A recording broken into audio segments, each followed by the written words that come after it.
Cuando pensamos en el Dilophosaurus, a casi todo el mundo le viene a la cabeza la misma imagen, ¿verdad? Esa criatura de Parque Jurásico. Pero, ¿y si os dijera que casi todo lo que vimos en la película es, bueno, pura invención? Ha llegado el momento de descubrir qué nos cuentan los fósiles de verdad y separar el mito de Hollywood de la realidad. A ver, la escena la tenemos todos grabada a fuego, ¿no? Ese dinosaurio que parece casi inofensivo al principio y de repente, ¡zas!, despliega ese collar, suelta un silbido aterrador y escupe ese veneno negro y paralizante. Pura magia de Hollywood, vamos, diseñada para meternos el miedo en el cuerpo. Y aquí es donde la cosa se pone de verdad interesante, porque una cosa es lo que funciona en la gran pantalla y otra muy distinta es lo que nos dicen los huesos. Y la historia que cuentan los fósiles del Dilophosaurus, bueno, no tiene casi nada que ver. Pues vamos al lío, y lo primero que hay que desmontar, y que es quizás lo más impactante, es el tema del tamaño. Hay que borrar por completo de la mente esa imagen del dinosaurio pequeñito, que apenas llega por la cintura. 7 metros. Ojo. 7 metros de largo medía un Dilophosaurus adulto. Pasamos de un bichejo ágil y molesto a un depredador formidable, con todas las letras. Y para que nos hagamos una idea de lo que esto significa, la diferencia es brutal. No estamos hablando de un animalillo que se esconde entre los helechos, que va. Estamos hablando de una bestia del tamaño de un oso pardo, que pesaba unos 400 kilos. Era, sin ninguna duda, uno de los mayores depredadores terrestres de su tiempo, a principios del Jurásico. Además, su cráneo tenía un detalle bastante curioso, una especie de muesca, una hendidura en la mandíbula superior. Esto al principio despistó muchísimo a los paleontólogos.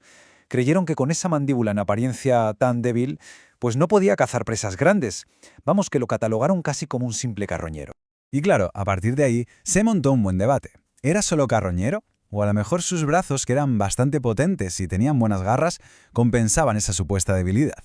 Incluso hay quien piensa que, por la forma de su hocico, podría haberse especializado en comer peces, un poco al estilo de los espinosáuridos. La ciencia, como se ve, es un proceso constante. Y ahora vamos con lo más icónico del Dilophosaurus de verdad, sus crestas. Porque no, lo del collar que se despliega es pura fantasía. La realidad era algo mucho más espectacular. Y ojo, que la historia de cómo se descubrieron esas crestas tiene tela. Es que esto es alucinante. Los primeros esqueletos aparecieron allá por 1942, pero claro, las crestas eran de hueso súper fino y en los fósiles estaban hechas pedazos. Los científicos pensaron que eran simples trozos rotos del cráneo. No se dieron cuenta. Tuvieron que esperar hasta 1964 con un esqueleto nuevo y mejor conservado para decir, ¡ostras! Pero si esto tiene dos crestas. Y ya en 1970, por fin, recibió el nombre que le correspondía. Claro.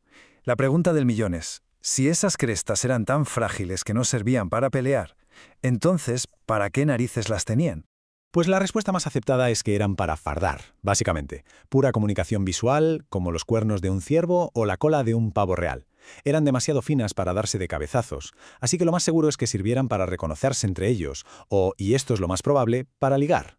Un reclamo para atraer pareja, en plan, mira qué crestas tan chulas tengo. Y ahora la cosa se pone un poco más personal, más cruda, porque vamos a hablar de un individuo en concreto, del primer dilophosaurio que se encontró. Y sus huesos cuentan una historia de supervivencia que te deja helado. Este animal en concreto, el que se conoce como el holotipo de la especie, no lo tuvo nada fácil.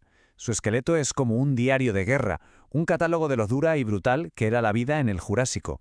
Atención al dato, los paleontólogos han encontrado 8 patologías diferentes, 8, y eso solo en los brazos y los hombros. Es una auténtica barbaridad.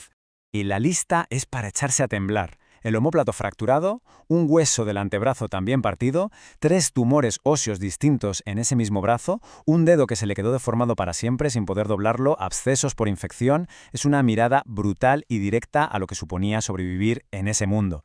Pero lo que de verdad te vuela la cabeza no son las heridas en sí, es que sobrevivió. Todas esas lesiones llegaron a curarse. Este bicho siguió viviendo, cazando y peleando durante meses, o quién sabe, a lo mejor años, con todo ese dolor encima. Nos habla de una capacidad de resistencia que hoy en día casi ni podemos imaginar. Bueno, pues con todo esto sobre la mesa llega el momento de la verdad. Pongamos cara a cara al monstruo de la película y al animal que nos revelan los fósiles.